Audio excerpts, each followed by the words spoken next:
कोशिल्या तनी तो देख ले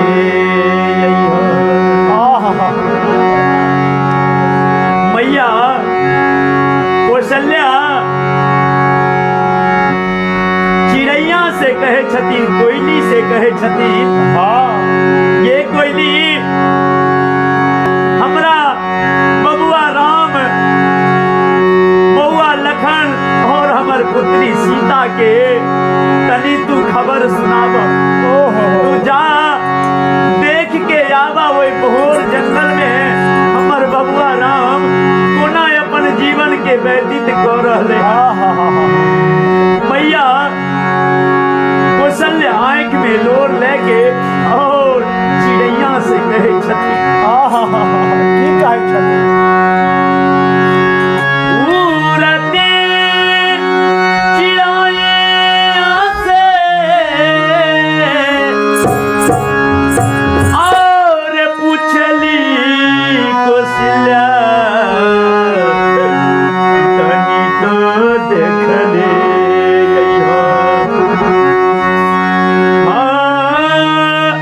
पूछली कौशल्या तनी तो देख ले कैसन बार बबुआ हमर तनी तो देख ले कैसन बारे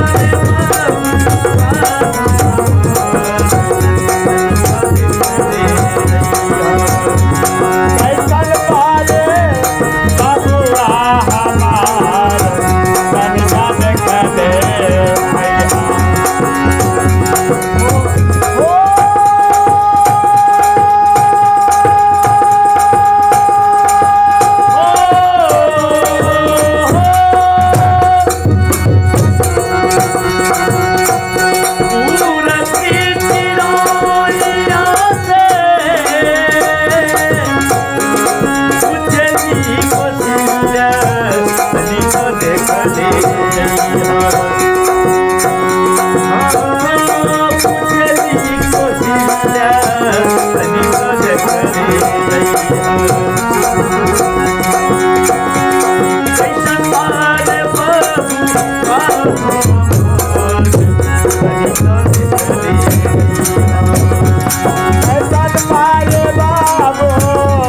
हमार तनिका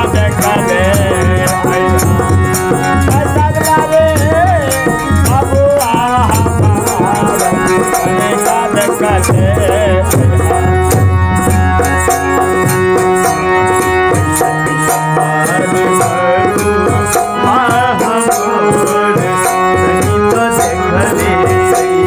कैसन बारे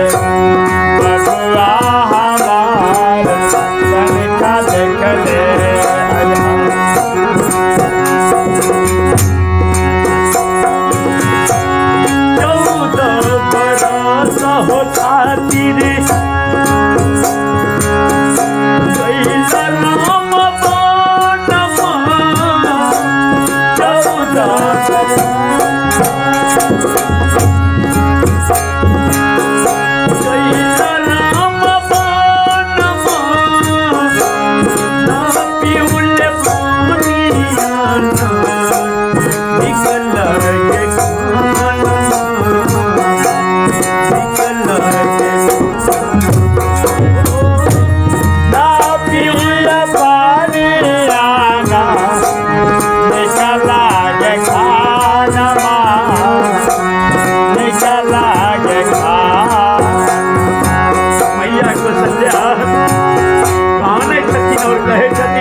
खातिर बन गलखी और जहिया से बन के गमन कलखी तहिया से ने मन नीक लागे छे, ने पाइन नीक लागे छे। भैया गाने छथिन और कहे छथिन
देखले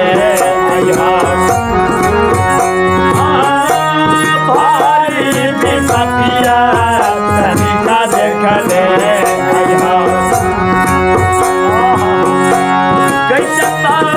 सुगर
Hare